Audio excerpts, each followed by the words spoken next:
Hello and welcome to the Fantasy Live Show, Week 16 Utilization Report edition, getting ready for those playoff semifinals. I'm your host, Ian Hartitz. It is a great day to be great, and it's a great day to get those lineups, get those minds right, because we are 2 victories away from immortality, people, so no time to let up now. And of course, we got the boss man in the house to help us accomplish all of that, Dwain "The Rock" McFarland. Happy Week 16, Dwain. What's up? Happy Week 16. I don't know about boss man, but appreciate the kind intro, So how many of your leagues are you still alive, Ian? We got, I think, the ones you care about. I know we play in like hundreds, but like the ones you're like paying attention to. We got the home 8-team championship because we refused to do a Week 17 game, which is really annoying as someone with Trey McBride who would love to unleash him against the Bengals. But we'll see how that one goes. I did manage to squeak one BBM past Dwain, so we'll see if that manages to get there. If I do capture the 3 million, you guys will never hear from me again. Just kidding. I'll probably be back to work on that Monday. But how about you, Dwain? How are we feeling? I snuck 2 BBMs through. I have some teams with you and I with real time sports, but I have an FFPC team in the championship. But man, my 2 home leagues that I care about the most, I lost last week. So in both of them, I have a guillotine league still going as well. So this is the first time I think in like 5 years that I've been eliminated from both of them. Like usually I've had one or the other and sometimes both of them. So I don't know. I don't know what to do with myself. Amanda's going to have some free time from me. Maybe we'll start a new series on Netflix or something. I don't know what's going to happen. Mr. Robot before it goes away, Dwain. That would be my 2 cents there to you and anyone else grieving. But as Dwain is doing, guys, is what you should be doing. Dust the dirt off your shoulders. Pick yourself up because guess what? 364 more days to get ready for this time next year. But for the rest of us winners out there, sorry, Dwain, let's go ahead and get ready for Week 16 here. This is the Fantasy Life Show, and it is time for our DraftKings opening lines.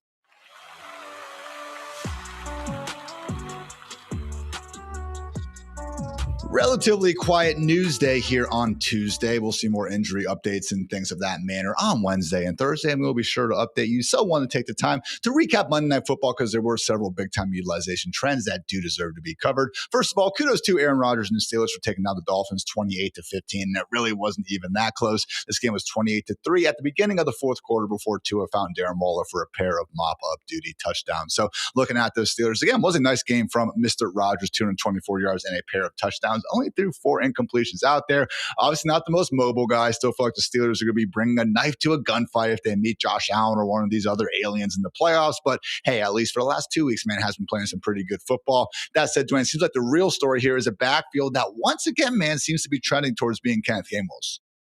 Yeah, I mean, last night we actually had 41% of the rushing attempts go to Gainwell and 38% to Jaylen Warren. So that's not something that we've seen very often. We have seen Warren actually get, closer to 50-55% of the carries, and then Gainwell get more of the passing down reps. So they also have a little bit of a hot hand thing going here, Ian. So I don't know how much we can lean into this. All I know is in the rest of season projections, whenever I updated them before the show, I just tightened everything up between these 2 guys. It could really go either way in any week, right? One guy just getting a little bit more than the other. But I've got them projected pretty close. And man, the thing with Gainwell is like, he's just been as good as Jaylen Warren's been this year. Like Kenneth Gainwell has been amazing. Like he's done a lot with his opportunities, but almost 20 fantasy points last night on a 52% snap share. And he's just getting fed these easy targets, man. They're not even all screens. It's just like these quick kind of passes where when you have an elderly quarterback like Aaron Rodgers, I think he's more than content just to get the ball out quickly and get this 6 or 7 yard gain. That is more or less an extension of the run game. So 6+ receptions in 4 or 5 games. Dwayne, I have Kenneth Gainwell ranked ahead of Jaylen Warren, ahead of their Week 16 matchup against the Lions. Why is that wrong? I can't necessarily say that it is wrong. I mean, Kenneth Gainwell had more snaps, more rushing attempts, more targets. I mean, you already mentioned the targets. He had a 26% target share last night. And really, this is a trend going back over 3 to 4 weeks. Like he hasn't been in the lead for 3 to 4 weeks, but over the last 4 games, Kenneth Gainwell has averaged 15.1 fantasy points with a 70 utilization score versus 12.1 for Jaylen Warren and a 59 utilization score. So I don't think you're wrong. And in the rest of season projections, Gainwell came in ahead of Warren this week as well.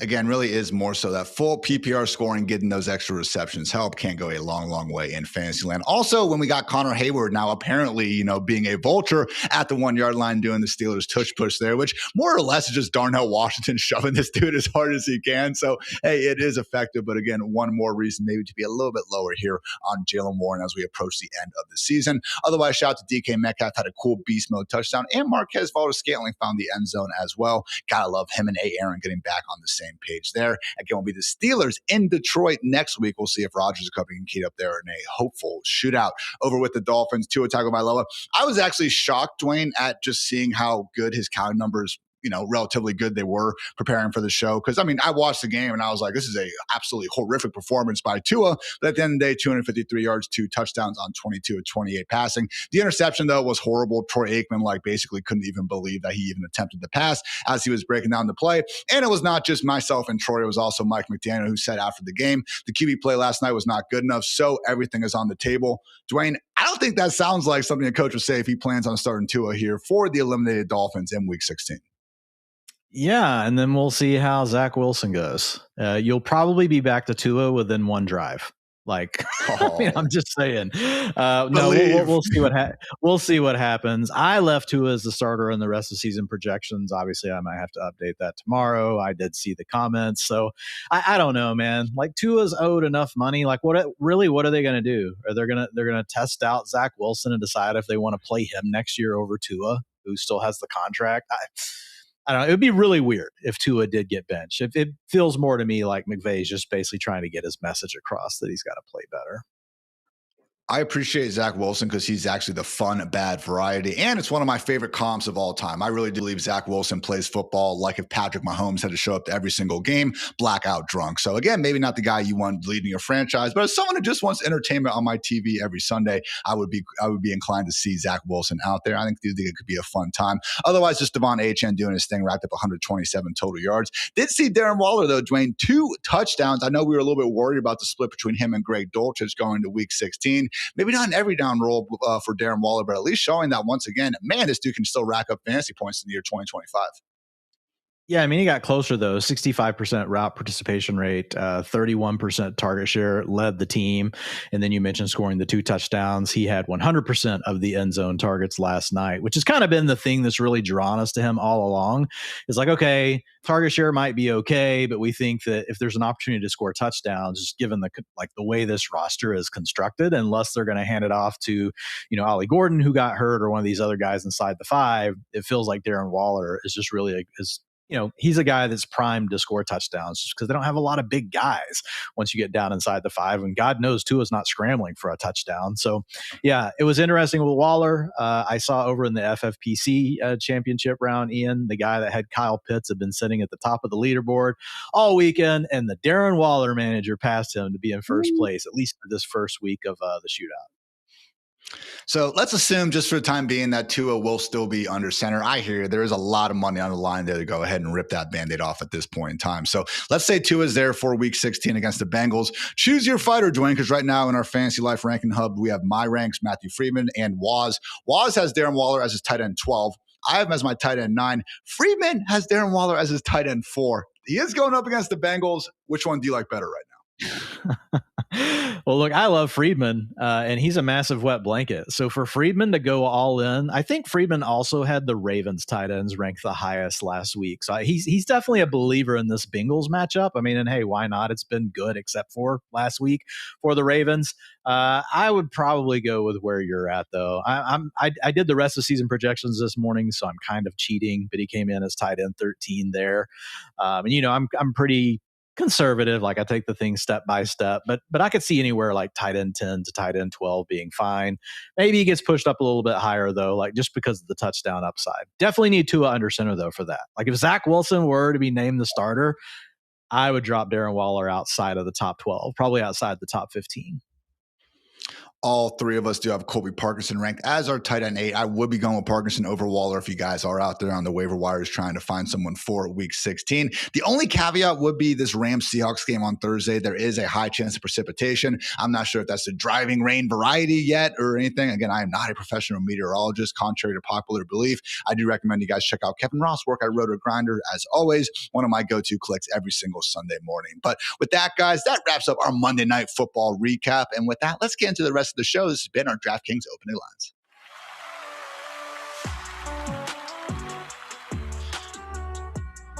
But first, a quick word to our friends at DraftKings. I teamed up with DraftKings Sportsbook to bring you the best way to get in on the action this NBA season. Right now, new customers who bet just $5 will get $200 in bonus bets if your bet wins. That's right, new customers bet $5 and get $200 in bonus bets if your bet wins. Just download the DraftKings Sportsbook app and sign up using promo code FANTASYLIFE. The crown is yours. And hey, use your bonus bets on same-game parlays, player props, moneyline spreads, and more, or stay in on the action with live betting that brings every play to life. So here's your play. New customers turn $5 into $200 if your bet wins. Paid in bonus bets. The crown is yours. Thanks to DraftKings Sportsbook for sponsoring this. Make this NBA season one to remember. Note that minimum minus 500 odds are required.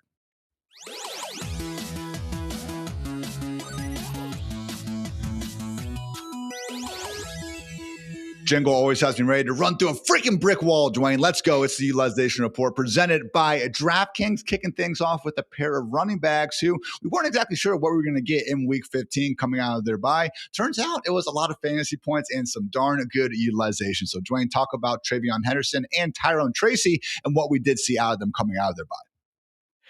Yeah, so the question is, like, are these post-buy bumps or is it another, like, just blip? And we don't know for sure with either one. We'll start with TreVeyon Henderson. Coming out of the bye, he got a 61% rush share. In the week before that, it was at 44%, but the snaps were still split between him and Ramondre Stevenson. And if you look at Ramondre, like, he's actually increased his snap share every game since he's been back, Ian, from 31 to 60 to 67%. So I can't say for sure that TreVeyon has, like, wrestled this number one role back away from what we have with Ramondre.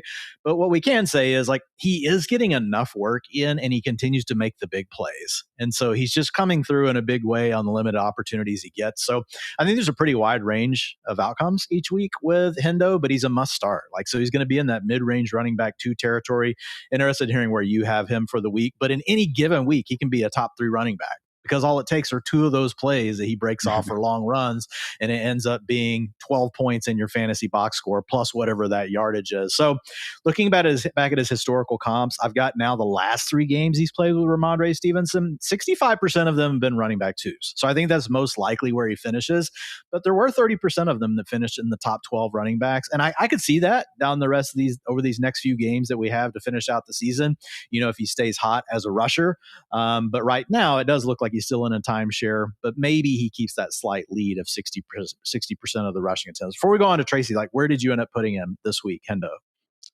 Me and Freeman in agreement, RB11 was only a little bit lower there at RB13. So that is ahead of guys like Derrick Henry, Kyron Williams, and Javonte Williams, still behind Bucky Irving, Travis Etienne, and Josh Jacobs. So again, should be in far more starting lineups than not. I can't even imagine having a starting lineup, honestly, without TreVeyon in it at this point. You must be pretty blessed that is the case. And it just comes down to, Dwayne, I think that one-hitter quitter big play ability you mentioned. I mean, NFL high, 4 rushes of 50-plus yards for Henderson this year. I mean, 5.4 yards per carry, just straight up, man. That's 4th among 43 qualified running backs.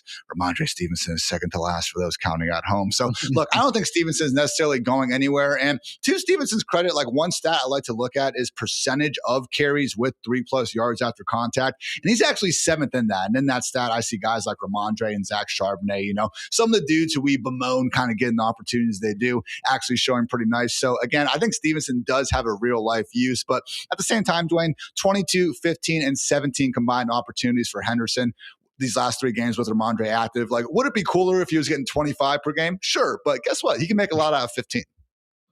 Yeah, no, we're good. So we can jump on to Tyrone Tracy. So kind of a similar situation to what we talked about with Hendo, but coming out of the bye week, he had an even bigger role. He had 76% of the snaps. He also had 65% of the rushing attempts, and then he had a 68% route participation rate in this game. Now, if you go back to week 12, he had a similar game to that.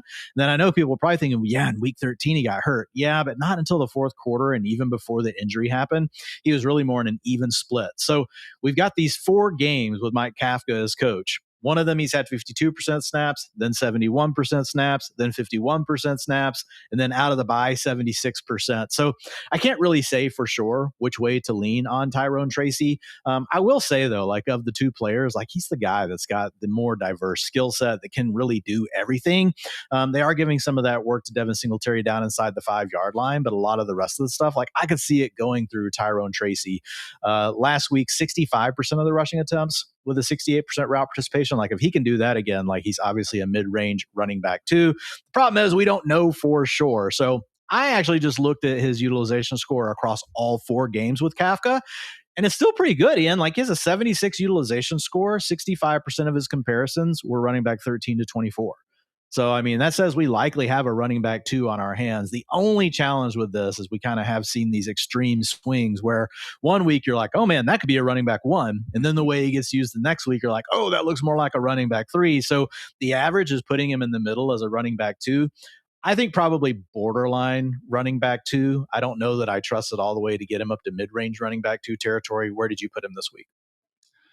I got him RB19 and Freeman's got him RB17, Waz RB19. So all kind of in that same range. We have him ahead of guys like Quinshawn Judkins, Breece Hall, Rico Dowdle, Aaron Jones, still behind RJ Harvey, DeAndre Swift, and Javonte Williams. So Tracy is basically getting the benefit of the doubt ahead of bell cows on worse offenses. I'm not saying the Giants are this incredible juggernaut or anything like that, but I will say, Dwayne, like we've seen enough out of Jackson Dart to believe, I hope at least, that he's not going to completely face plant against Brian Flores and the Minnesota Vikings. And let's say they do. The other thing we've talked about with Mike Kafka is just his willingness to keep running the football, even when it probably isn't in his team's best interest in winning football games. But since he took over in week 11, man, the Giants are dead last in drop back rate over expected. So I'm a little bit less concerned about the potential for negative game script for Tracy than I might be otherwise. Yeah, I mean, and he's so good in the passing game. When they fall behind, he's the most likely player to get on the field. So that's the other nice thing. If somehow the Vikings did come out and just make this game like non-competitive really early and jump out to a lead, I do think that actually benefits Tracy more than it does Devin Singletary. So I think there is a nice cushion for him. My guess is, and I haven't done my weekly projections or rankings. I'm still working through those. I'll probably be in the same range as you guys, if not maybe a little bit lower on Tracy. But you know how it goes. You start comparing him to the names around. You're like, oh, no, I'll actually just go with Tracy over that one. So we'll see where it ends up. I will say if Dylan Sampson is out, which we don't know, like he missed last week, I'd probably have Quinshawn Judkins ahead. But you guys are probably all ranking it right now as if Dylan Sampson's going to play. Yeah, it's just tough. I have Judkins 1 spot behind, and it's just been a rough stretch, man. Since week 8, I think he's the RB 36. Can't get anything going. I think the Browns' offensive line being banged up is the biggest culprit there. But you know what? He is facing the Bills' defense that, as we know, has big time problems stopping the run. So hopefully things go right for Judkins. And to your point, he certainly does have an elevated floor with Sampson potentially out of the picture. Let's talk about another running back who, actually came out more so out of nowhere last week compared to TreVeyon Henderson. Michael Carter, Dwayne, someone who after Trey Benson got injured, originally looked like he was going to be the RB1 in Arizona.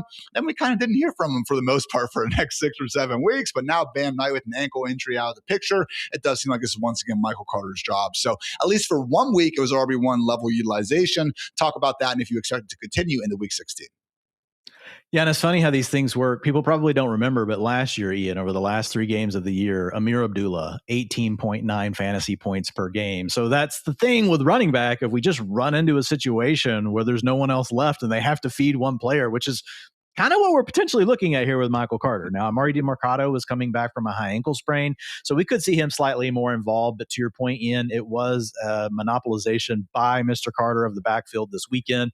79% of the snaps, 70% of the rushing attempts, 72% route participation, and he had an 11% target share. So he's had 2 similar games of this, 2 games this year where he got at least 65% of the rushing attempts. So we've had games where he gets over the 50% mark in his snaps, but more like in just the passing down role. In these 2 games where he actually has had the rushing role to go along with the passing role, 18.3 fantasy points with an 89 utilization score. So that was in the game before. So an average of 15.3 fantasy points per game. So it's one of these situations where you would never think that we would be saying, oh my God, like over the last 3 weeks of a season, Michael Carter, could be a high-end running back too. But that's what could happen. Now we'll have to wait and see, like I said, what it looks like with DeMercado. So I didn't project it like that strongly in the rest of season. I gave 60% to Carter, and then I gave some to DeMercado. So I'm expecting him to get a little bit more, but I could be wrong in that.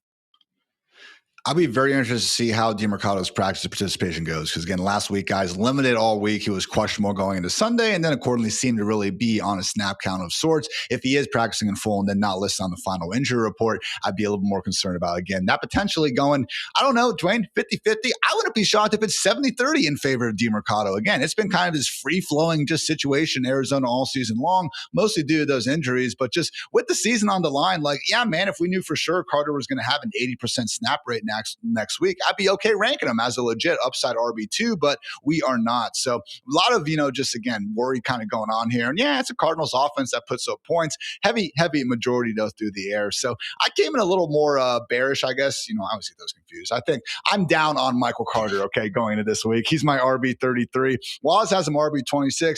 Freeman, I don't know how many Mike's Hard Lemonades he had before setting his ranks, but he's all the way up there at RB20. So again, we'll see what happens with DeMercado. If he's still banged up, I'll probably be moving him up kind of closer to that RB2 borderline. But man, Dwayne, do you actually plan on ranking Carter inside your top 20? I'll have him as a low-end running back too. The thing with DeMercado is they have never, even though there's been games where they could have, they've never given him a big rushing workload. Now, he did have the one where he had the fumble. Maybe he would have gotten more that game where he fumbled right before crossing the goal line. But mostly he's just playing the passing down stuff. And Carter is a guy they have shown a more willingness to give the ball to. So I definitely favor Carter, but I'm with you. When I did the rest of season projections, I didn't project it as like a 70-30 split the rest of the way. I was closer to like a 60-40. And to your point, I wouldn't be surprised if somehow that did flip. I'm pretty confident that it's going to be Carter getting more of the workload, but I wouldn't put my mortgage on it. I'll just say that. Kenneth Gainwell, Tony Pollard, Aaron Jones, three guys that I would start ahead of Michael Carter this week. Any of those, just completely. I'll probably start him over Aaron Jones, just because Aaron Jones is moving more and more into a split with Jordan Mason. Yeah, and it's just the Vikings have good matchups the rest of the way. They did well against the Cowboys, but I would probably start Carter over Aaron Jones. Not probably, I would. I just think he has a chance to have a full-time role. And even if his role gets cut, I don't think it gets cut past the point of what Aaron Jones is at. I guess we'll see this weekend. So, guys, Michael Carter, again, make sure you keep an eye on DeMercado's practice status, but certainly, someone who's more so on the map than he was last week, or for that matter, the last 2 months. So good stuff there. Much more utilization goodness ahead, but I did want to remind you guys once again to head on over to DraftKings. Here is your play. New customers turn $5 into $200 if your bet wins. It is paid out in bonus bets. Again, that's code FANTASYLIFE. The crown is yours. Thanks to DraftKings Sportsbook for sponsoring this. Make this NBA season one to remember. Note that minimum minus 500 odds are required.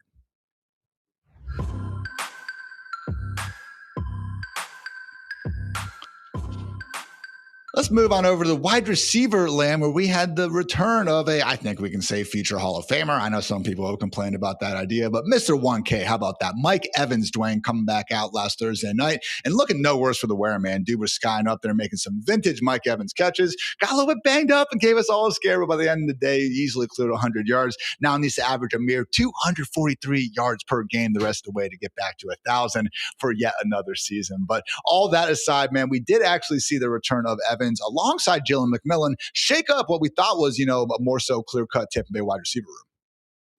Yeah. Pretty big shakeup here. Let's just start with Evans himself. He had a 70% route participation rate. We'll probably see that climb closer to 85%. He's not ever a guy that plays, over these last few years anyway, in that 95% range. We see guys like Justin Jefferson and Jackson Smith and Jigba. They like to rotate these guys a little bit more, but he's been very successful with Baker Mayfield, even though he's had a little bit more of a limited role. 10 targets in this game, led the team, 176 air yards. And that's the big thing. You guys know that Mike Evans can get down the field. He's a massive weapon in the green zone. He can come up with the big bucket catch over the top for the touchdown, or he can give you the 50-50 ball in the end zone. So lots of ways for Mike Evans to score. I think he's a mid-range wide receiver too. The rest of the way, Ian, I think he came in at wide receiver 19. It might have been 18 in the rest of the season projections earlier today when I was working on them. So in the 4 games that he's played where he's been healthy this year, Here are his target shares: 28%, 31%, 29%, and 36%. So really the only thing that's been wrong with Mike Evans this year is that he's been not healthy enough to get on the field. Obviously, a little bit of the concerns with Baker and the accuracy stuff, Ian, because it's held the other guys down. So we'll see how that goes. But Mike Evans, you don't need me to give you comps and utilization scores. He's Mike Evans. You know what Mike Evans can do. The big name, though, man, Ian, is Emeka Egbuka. Like, this is not ideal. And again, it's one data point. But the other part with Jalen McMillan being back, it does concern me. His route participation rate fell to 63%. So we're talking about a guy from week 10 through week 13 was over 90%. He had a 100% route participation rate in there. And even in week 14, he had an 89% route participation rate. So to fall down to 63, like, that's a massive cut into his role. We'll see. Maybe they give some of that work back, but I think we have no other choice than we have to move him down. Like, what's interesting is they took the work away, and he actually still had a 25% target share. He was second on the team behind Mike Evans. So he's still getting his looks when he's on the field, but you know how it goes when you're not getting the playing time. And then the other part of this is Chris Godwin also saw his biggest role of the year. He had a 95% route participation rate. Now, still hasn't really gotten things going from a target standpoint, guys. He's sitting in an 18% target share since his return over these last 4 games. Probably still really trying to heal from the injury last year and the re-aggravation of his injury earlier this year. So with Godwin, I don't know that we'll see the 2024 version, but just don't forget, that was a really good version of Chris Godwin. And sometimes these things can happen, and like the switch can flip. We can see it come on. So at least getting the playing time. Last year, he had that 27% target share, though, Ian, only at 18%, like I said, right now over these last 4 games. And I do think Egbuka is good enough that still hurts Godwin as far as trying to get really high target share. But when I look at Egbuka, I think he's a boom bust wide receiver 3 now. And I think Godwin's more of a floor play wide receiver, not foreplay, guys, floor play wide receiver 4 for Godwin. So I don't know what your thoughts are here, or if you rank these any different. I still see it as Evans, Egbuka, and then Godwin. And then obviously, we're happy to see Jalen McMillan back. Like, he just can't be in fantasy lineups. He's one of these guys that's a contingency handcuff. Like, if something happens to one of these other guys, like, maybe he does something then. You might be on a bit of an island here, Dwayne, because right now consensus ranks, we all have Mike Evans as wide receiver 10, Godwin coming in as our wide receiver 27, Egbuka as the wide receiver 30. And I mean, he's only finished in the top 30 one time in his last 9 games, man. You're going to give that over Godwin right now, even though Godwin actually has a bigger role, like you just said?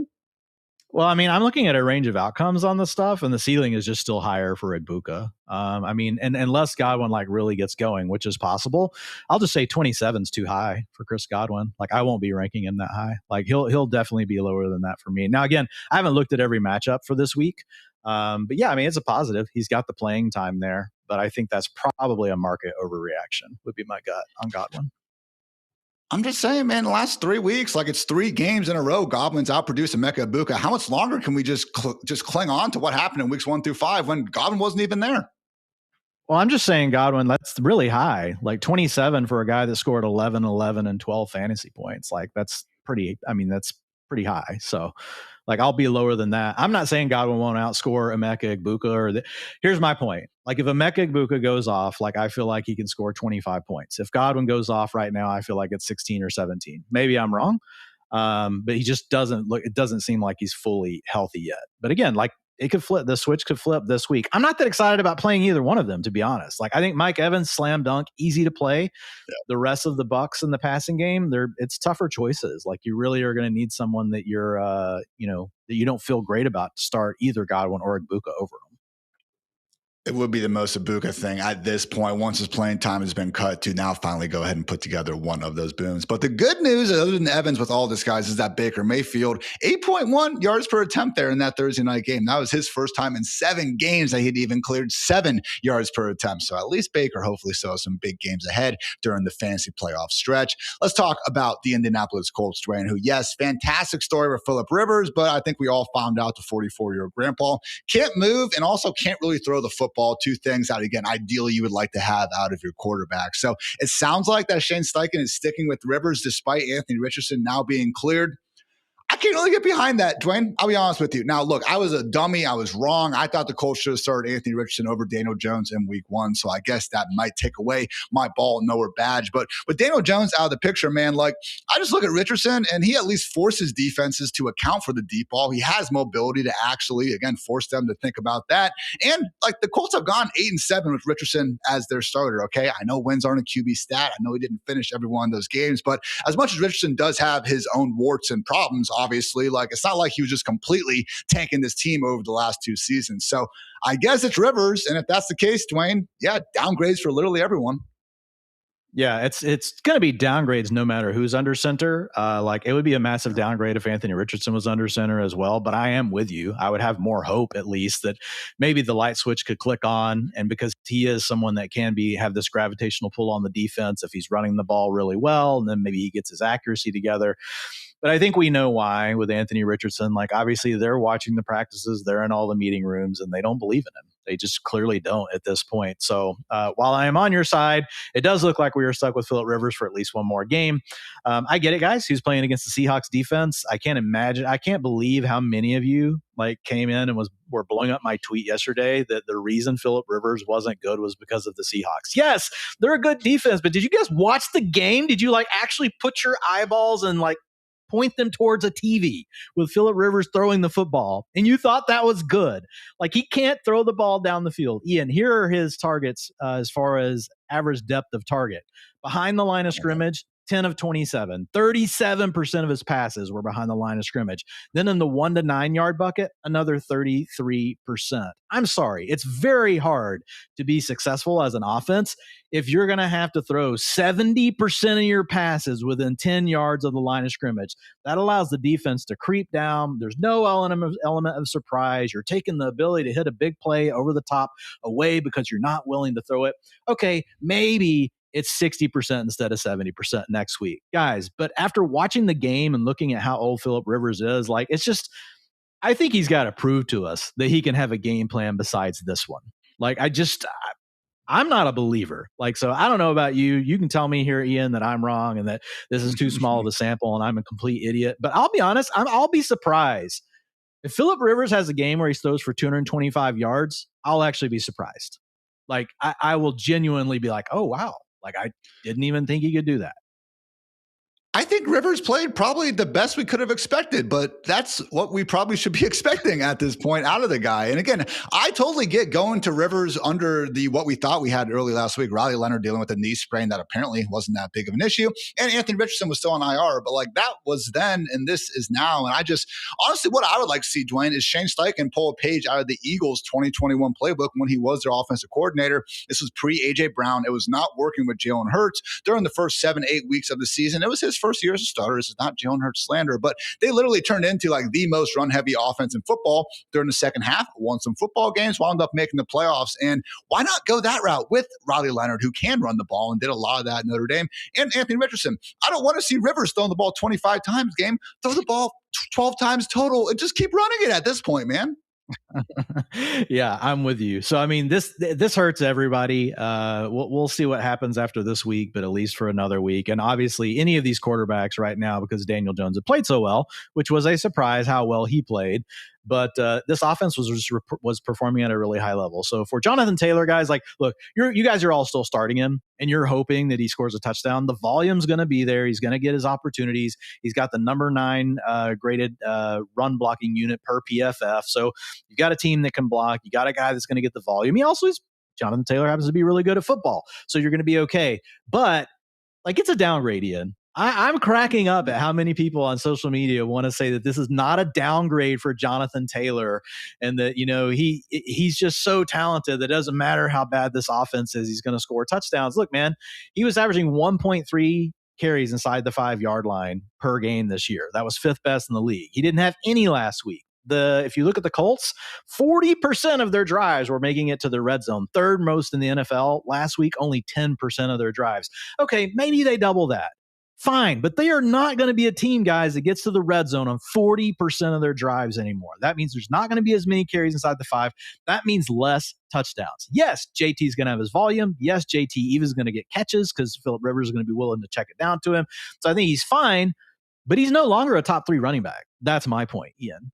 He's really more of a mid-range running back 1, potentially even a low-end running back 1, depending on how this thing goes with Phillip Rivers and how often they can score. So you're still starting JT, but if you think he's still a top 3 running back, like, you just have your head in the sand, in my opinion. Like, it's in the range of outcomes that could happen, but like, I think it's much more likely he finishes as a mid-range running back 1. I think the more interesting thing is, honestly, because you're starting JT, it's what to do with Michael Pittman and with Alec Pierce. And I think you just have to bench them both, Ian. I don't think you can play them. So I went back to 2011, Ian, and 10 wide receivers that ran at least 450 routes, okay, that had a 17% target share or better. I know I'm listing some criteria here, but I did it based on the Colts wide receivers that had an offense that threw for 150 to 199 yards per game. None of them were top 12 wide receivers. Obviously, 2 of 10 did make it in the top 24. Vincent Jackson did it. Adam Thielen actually did it with Bryce Young in I think it was his second year. And then we have between 25 and wide receiver 36. 2 guys did do it, Eric Decker, Corey Davis. So the point being, like, there were not that many of these players that, if you look across the entire sample, that were actually able to be like big time fantasy performers. I think we're looking at fringe wide receiver 3s, which would be Pittman. Like, if he gets lucky, I think he scratches together like a low end wide receiver 3 finish. But as far as Alec Pierce goes, man, like, we talked about those, how often that Phillip Rivers is keeping the ball around the line of scrimmage. That's terrible news for Alec Pierce, because he really does his damage down the field. So like last week, he had 1 target. So I think with Phillip Rivers under center, Alec Pierce, he's a wide receiver 5, man. Like, he gets way down the ranks.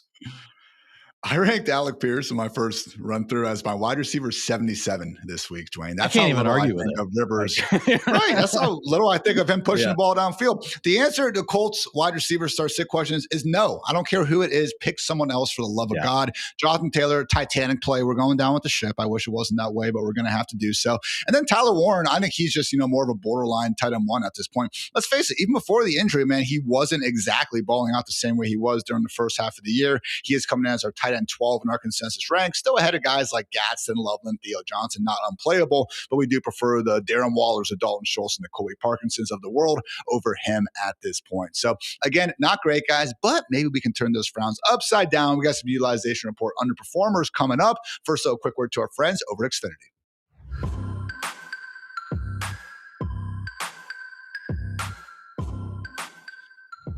Guys, if you call yourself a sports fan, you got to have Xfinity. All the games all in one place. And here is what you get when you watch sports with Xfinity. The Sports Zone, which features every pro football game and over 1,000 college games, highlights, and alerts all in one place, which seriously, guys, for this weekend with the college football playoffs going on and NFL games on Saturday, absolutely a must-have. And hey, you can catch all that action thanks to the multi-view setting, which allows you to be in up to 4 stadiums at once. There's also the Xfinity Fan View, which features live scores, odds, and stats, all in one place, all personalized to you. And oh yeah, you can catch all of this with Xfinity Enhanced 4K, a simply stunning viewing experience. And hey, check this out. Just use your voice remote and just say football. Imagine all your football all in one place. Easy. Xfinity. Imagine that. Learn more at Xfinity.com. Note that restrictions do apply to new residential customers only. Taxes and fees are extra and subject to change.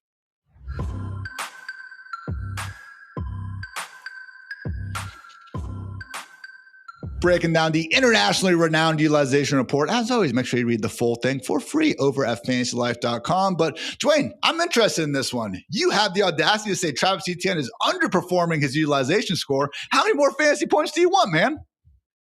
He's not technically underperforming his utilization score. It was just, we were going to talk about Chris Olave, who we've talked about a lot already. Mm-hmm. And I just think with Travis Etienne, we got the news that Bajal Tutin is dealing with the finger injury. And over the last 2 games, Ian, with basically Bajal Tutin, scratched, because the game before he had the 2 fumbles, one on the kickoff and then one early in the run game. 21.2 and 31.5 fantasy points for Etienne in these 2 games. And whenever I handled the rest of season projections earlier today, I basically just gave the backfield to Etienne, for the rest of the season. Maybe we see Bajal Tutin back in week 18, but it doesn't matter. You guys care about week 16 and 17 for fantasy football. And I think we are going to see Travis Etienne as the lead ball carrier. Ian, how high are you ranking Travis Etienne if he has a chance, to get 70% of the rushing attempts and an offense is playing really well? Now, they have a tough matchup this week because you have to play the Broncos, but where are you at on Etienne? I landed as my RB7. That is the highest of the rankers. He is coming as our consensus RB8. So my only concern would just be that some of these matchups and the Jaguars just scoring a lot of points have kind of covered up Etienne. Not playing that great, man. He's actually had sub 4 yards per carry in 6 of the last 7 games. You know, shocker. I don't think he's going to catch 3 touchdowns every week. It's awesome he has the ability to do so. But I will just say, Dwayne, like I'm probably not going to be exactly lining up, to really eat this chalk in DFS land this Sunday. I do think the Broncos are going to make this a much tougher battle. So again, I got him ranked RB7 regardless, but I don't know, man. I'm not pushing him in the top 5, but who really cares? We're still happy about Etienne. Yeah, I mean, I think the Broncos keep you from getting there because like the team total is going to be lower for the Jaguars. I don't really worry about the yards per carry stuff though, because on the year it looks good. Early in the season he was hot. He's cooled off some. We've talked about how fluky that stuff can be throughout the season. I think the main thing is if the workload's there and if you actually think the Jaguars offense is pretty good. But I think your point about the defenses that they've played, that's obviously a concern. Because we've seen Trevor Lawrence do this before. Like he'll have this 3 or 4 game stretch where like, oh my God, finally like the golden child has arrived. And then the wheels just shoot off. So it will be very interesting to see what it looks like against the Broncos this week. But I don't think there's any way to not have Travis Etienne inside the top 10, just assuming that he's going to have a full workload here. LaQuint Allen still going to do some work in the passing game, guys. But the main thing is Etienne getting the bulk of the carries on the ground. LaQuint Allen, absolute dog in pass pro. Seen some fun clips going around on Twitter. That dude's vicious, man. Throwing elbows into the ribs of these DNs and stuff. I am happy I get to watch them on TV and not actually have to deal with that. Moving on, Dwayne, we got Brock Bowers also underperforming his utilization score. I will say, I feel like just Trey McBride going to the moon has almost made Brock Bowers' year look a little bit worse than it has. He's still the tight end too in PPR points per game, despite playing through that knee injury for a good 4 games, despite a dumpster fire after another offensive environment throughout this year. I mean, as a rookie, again, record-breaking rookie season, 15.5 PPR points per game. This year he's at 14.7. So, Dwayne, let's get Jacoby Brissett to the 2026 Las Vegas Raiders, and we'll really be cooking here, baby. Oh, man, we would absolutely love that. Now, would we have a scheme similar to what we have in Arizona? Because this Jacoby Brissett we're seeing this year is a Jacoby Brissett that we have never seen before in our lives. Now, we saw a pretty good version of him in Cleveland, but not this version. I just want to say on Bowers, if Kenny Pickett is starting this weekend, guys, then just throw everything I'm telling you right now in the trash, because it's not, we're still going to have Bowers ranked, as a top 6 tight end. But obviously when I talk about this potential for positive regression here, it's with Geno coming back under center. But if we look at it, he's averaged 14.3 fantasy points, Ian, over the last 5 weeks. He's got a utilization score of 91. One thing I will say for Greg Olson, Laolson, and not the former tight end, the play caller for the Raiders, is the fact that he has given Brock Bowers an amazing route participation. He's sitting at like 95% with Olson. Now, hasn't been getting as many of the targets. He's fine. He's getting good targets. But like in a role like that where you're not leaving the field and you're as good as Brock Bowers, if we can get Geno Smith, I don't know, guys. Geno Smith's not been great, but he's good enough to know to throw the ball to Brock Bowers. 80% of his comparisons have obviously been top 3 tight ends. So that's where we've got him ranked. And his historical comps have averaged 15.5, not 14.3. So I do think there's an opportunity, if we can get the quarterback situation solved for these final 2 games, for Brock Bowers to still boom.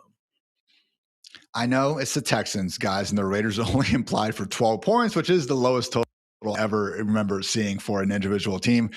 We just see Trey McBride just have his way against this Texans defense. I wanted to be very critical of Bowers, but the problem is, Dwayne, like everyone that you would normally think about ranking ahead of Bowers in a situation like this, they kind of got their own problem going. So look, Trey McBride, George Kittle, Kyle Pitts, those guys are all being ranked ahead of Brock Bowers. I think most of us could agree on that. Harold Fannin, I could see, but all of a sudden you got that Bills matchup and they have just been beyond elite against tight ends. Travis Kelce, obviously losing Patrick Mahomes. And then it's like, all right, do you really want to make that leap to a Colby Parkinson or to a Darren Waller ahead of Brock Bowers? I can't quite get there, Dwayne. Yeah, no, I'm that's where I'm at. Like Brock Bowers is still going to be ahead of those players. We wish it was a better offense. We wish we had a better team total. We wish we had a better matchup. But at the end of the day, especially at the position of tight end, Ian, that's the position where it gets so tough because of all the other questions you have about these other guys. And you're like, okay, there's this player here that's actually talented enough to walk away from this game with a 30% target share, no matter who he's playing. And if his quarterback happens to be semi-hot, even if that just means throwing for 220 yards, like we're going to feel really good about Brock Bowers. Just go down swinging, Kenny Pickett, please. I'm not asking you to be, this incredible quarterback or anything, but not have a single pass attempt more than 20 yards downfield last week. Absolutely pathetic in my humble opinion. But guys, we got more utilization report goodness coming up. First, so a quick word to our friends over at Mike's Hard Lemonade.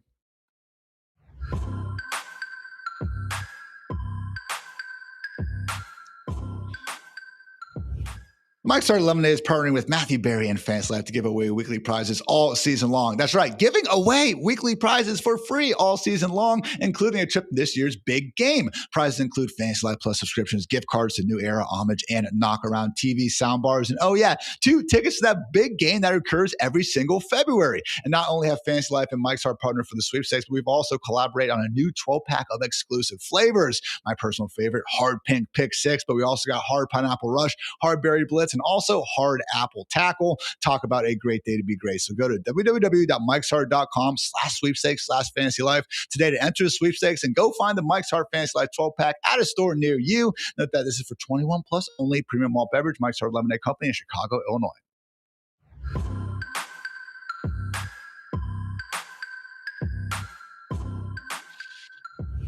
Time for some utilization report movers, starting off with Dwain, perhaps the overqualified RB2 for the Los Angeles Rams. Kyren Williams is a top 10 running back this year. That doesn't mean Blake Corum isn't eating into that workload and honestly making pretty darn good use of it. So right now he's our consensus RB33, just behind guys like Bill Krosky, Kyle Monunga, and Kenneth Walker, among other. But yes, Dwain, what we have seen from Blake Corum over the last 3-4 weeks certainly has been impressive. He is moving up in terms of his utilization score.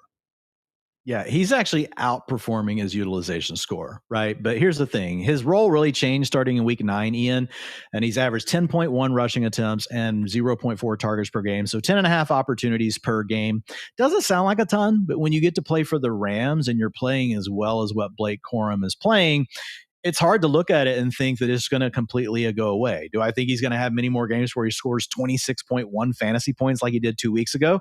No, but in the 2 games around that, he scored 14.1 and 13.1. So we've got an offense that's getting to the red zone 41% of the time. That's number 1 in the NFL. They also ranks first in touchdowns per drive at 36%. And then you have Corum himself, Ian. If you look at the running backs in the league with at least 100 rushing attempts, no one has a higher 10-plus yard carry rate than him. So 19.6% of Blake Corum's carries have gone for 10-plus yards. And if you guys have been watching Red Zone or watching the Rams game itself, it doesn't matter. Like, you've seen these plays popping up on the highlights over the last few weeks. So offense that gets down there and can score a lot of touchdowns, and a player that can break a long one at any time, like, that's a good combination, even though he's in this part-time role. So I'm with you guys on where you have him with the ranks right now. He's a boom-bust RB3. Guys, just have to beware. He could still just give you a 5-pointer because he's not in one of these super huge roles. But if he either breaks a long run or scores a touchdown, he's going to be someone that you're happy to have started as a running back 3. And if we have any Michigan men like hanging out with us, check me on this, because I sadly force myself to watch most of your guys' games as well, because I'm trying to know thy enemy and all that stuff. But I have not seen Corum look this explosive since actually before he suffered that original terrible knee injury back in the end of 2022, Dwain. So obviously came back, won the Natty, still put up big numbers and was fine as a rookie, but really does seem like Corum has that burst back in his step, and accordingly making the most out of his opportunities so far. Someone who is not making the most out of his opportunities so far, which sadly also seem to be shrinking just a bit, Bucky Irving, Dwain, someone who is dead last in the NFL in yards per carry. And I know we don't want to bring that up because we want Bucky Irving to score fantasy points, but Ramondre Stevenson is getting more yards per pop than Bucky Irving, which again, it's yards per carry, and I get it, but it's not good, man. It's not good when Sean Tucker and Rashad White are doing more in the same offense and also stealing away some of those fantasy-friendly opportunities, more importantly, at the goal line and in the passing game. Yeah, that's the big issue. I watching Bucky Irving, I still see a running back that's really good. He still avoids tacklers and things. Has it worked out from a yards per carry standpoint? No, but it doesn't all come back on him as well. So I feel like that's going to level out. But I don't know what the coaching staff is going to do as far as the carries inside the 5-yard line. In the 3 games since Bucky's come back, Ian, they've given all of those to Sean Tucker. They've not given any of those to Bucky. So if you look at Bucky down the stretch last year when he was basically winning people fantasy championships, he wasn't in a perfect role then either, guys. Like, he was getting the majority of the rushing attempts. He was still sharing the passing down work with Rachaad White like he is now. But he was getting 90% of the rushing workload inside the 5, or like 85%. He's gotten 0% of that. And that's a killer. Those are high leverage snaps. And it's not just been fluky, Ian. Every time they get down there, we see them rotate in Sean Tucker. So if they're going to continue to do that, that really does hurt Bucky Irving. So he downgrades the low end running back 1 territory. We like the Bucks. We like the arrow of the direction that the Bucks are pointed in, getting the receivers and everything back healthy, guys. So Bucky Irving can still come through for you. You can score these long plays. He's still active in the passing game, even though he's having to share time with Rachaad White. But man, not getting those carries inside the 5 is a real killer to fantasy value. Again, not getting the goal line touches. And then just 8 total targets in 3 games since returning from injury. I know he turned 1 to a touchdown because, Bucky Irving's still a good NFL running back, obviously. And who's to say that he isn't still playing through a little bit of pain out there? Tristan Wirf's been in and out of the lineup as well. Again, not trying to say Bucky Irving is just terrible, but really tough, again, given what we know now, to assume that he's going to immediately be back to some of those top 5 heights that we hope are going to be on the table. Dwayne, let's move on to some wide receiver goodness. Rashid Shaheed, someone who, when he got traded to the Seahawks, we were kind of wondering what was going on, because much of it was a good real-life trade, and we all believe Rashid Shaheed to be good. Wasn't getting very involved in the offense to start off. That said, something that you brought up on our Sunday Night Review show was that the absence of Elijah Arroyo, who, by the way, is now on injured reserve, actually did compel the Seahawks to start going with more 3 wide receiver sets. So perhaps wheels up here for Rashid Shaheed down the stretch. Yeah, so if we don't have as much of the heavy tight end personnel utilization, that can open things up. And it would make sense, Ian, that they might actually go more to the wide receiver stuff because they made the trade for Rashid Shaheed. So one thing can be, we want to use 2 tight ends or 3. Well, when your second tight end, is no longer Elijah Arroyo, maybe you would be better off just using the 3rd wide receiver.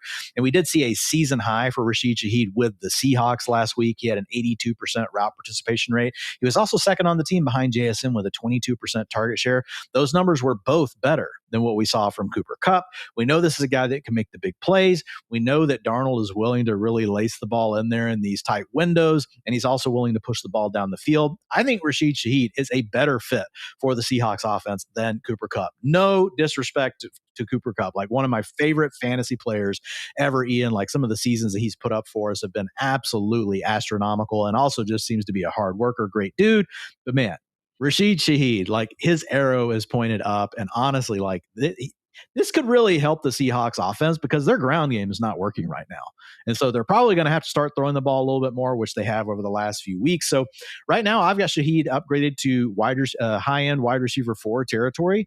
But man, like, if this role sticks and he continues to stay out there and Darnold keeps playing well, like we've seen for most of the year, I know, guys, he can have his bad games.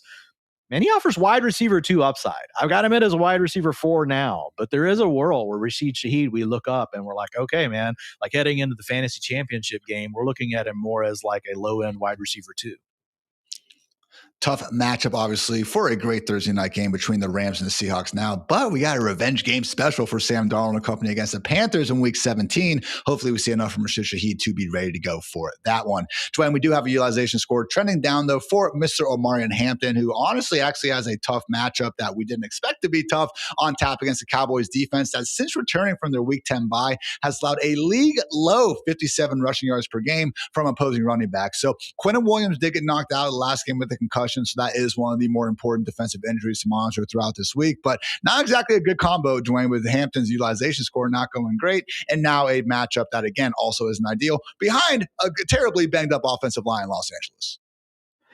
Yeah, like, here's the main number to know. Vidal still outsnapped Hampton 63% to 37% last week. Like, guys, that's just too large of a split. And Hampton's probably going to close that gap, but we're running out of season. We're running out of fantasy season left for that to happen. So, like, would it surprise me if the Chargers make it into the playoffs and they're in round 2 and suddenly we see 65% of the work go to Hampton? No, that wouldn't surprise me. But that's a big gap, Ian, to really close up in a 1-week span. And it could happen, but we can't really project it that way. So it's going to be hard right now to rank Hampton inside the top 24 running backs. I've got him as a borderline running back 2 for the rest of the season, unless we see a dramatic turnaround this week. Then maybe we're more confident about what we do with him in Week 17. Certainly not a must start for week 16, unfortunately. Someone who's also not a must start, but is trending back up, A.D. Mitchell. Dwayne, yes, we would prefer to have Tyrod Taylor under center, but if not, we did actually see signs that Mitchell with Tom Brady Cook under center in week 15 still can actually put up some big numbers. So how are we feeling about A.D. Mitchell now going into week 16? Yeah, I think we don't have Garrett Wilson, right? He's in that boom bust wide receiver 3 conversation. Like if I had to rank him like just for floor, he's a wide receiver 4, guys. But like if you're an underdog in a scenario and like you need a chance to like hit a little bit of upside, like Mitchell just gives it to you. I know it's kind of weird saying that when we might have to have Brady Cook as the starter. Obviously, we would prefer that, to your point, Ian B, Tyrod Taylor. But Mitchell's just played really well. I think we just have to give him credit. In his 4 games with the Jets as a starter, he's improved his utilization score by 13 points. He's averaging 12.8 fantasy points over that span, a 27% target share, 57% of the end zone targets, 125 air yards per game. I think the Jets may have hit on something in their trade. I think the guy they don't want to call a throw-in, they have specifically said, Aaron Glenn was like, no, it wasn't a throw-in. Like, we really wanted to make sure he's part of the deal. So playing really well, man. And maybe he will be the answer to opposite Garrett Wilson. So boom bust wide receiver 3 or 4 this week just due to the quarterback issues. But I think the bigger thing here is, man, this guy has new life in Dynasty.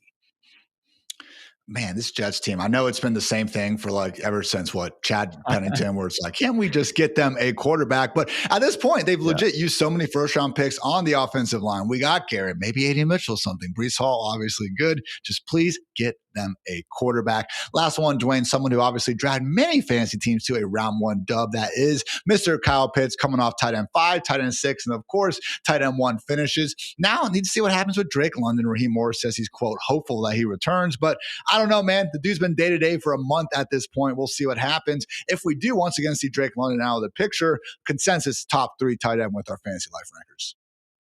Yeah. If we don't have Drake London, I think at a minimum he's top 4. But yeah, probably push him above Bowers to be the tight end 3. You're going with McBride, you're going with Kittle, then you're going with Kyle Pitts. If we get Drake London back, though, like, and still, like say Drake London's limited this week, Ian, and he does manage to play though, like I still wouldn't expect like a complete crater from Kyle Pitts. And you've talked about it. The other part of this breakout has also been playing with Mr. Kirk Cousins, who does like to throw the ball underneath a little bit more. And he's been, finding Kyle Pitts on a lot of these plays. So the opposing defenses are going to take notice of Kyle Pitts, right, guys? That's how we get some of these 4-week trends. So he's going to have to show that he can actually overcome that, even if he doesn't have Drake London. But yeah, I would definitely say top 3 if London is out. If London's back in the mix, though, I still think like mid-range tight end 1, man. Like when you start thinking of the other names that you're going to push, I'm not going to push him below, a Dalton Kincaid. I'm not going to push him below some of these other names. So probably still tight end 6 or 7 at worst, even if we get Drake London back. And yeah, the Buccaneers were a good matchup, but he's also facing a fellow bottom 10 defense against tight ends in the Arizona Cardinals this week. So I'm with you. Certainly wouldn't crater. It might not be in the top 5 anymore, but still would be right there with guys like Colby Parkinson and Darren Waller. So good stuff, Mr. Dwayne. Everyone, make sure you check out the utilization report over on fantasylife.com. All of our ranks and goodness there as well. So thanks again for tuning in. If you guys like the show, then like the show. Always helps when you hit that subscribe button as well. So for Dwayne, for producer Matt, for producer Kelsey, I'm Ian. Thanks again. Until next time, take care, everybody.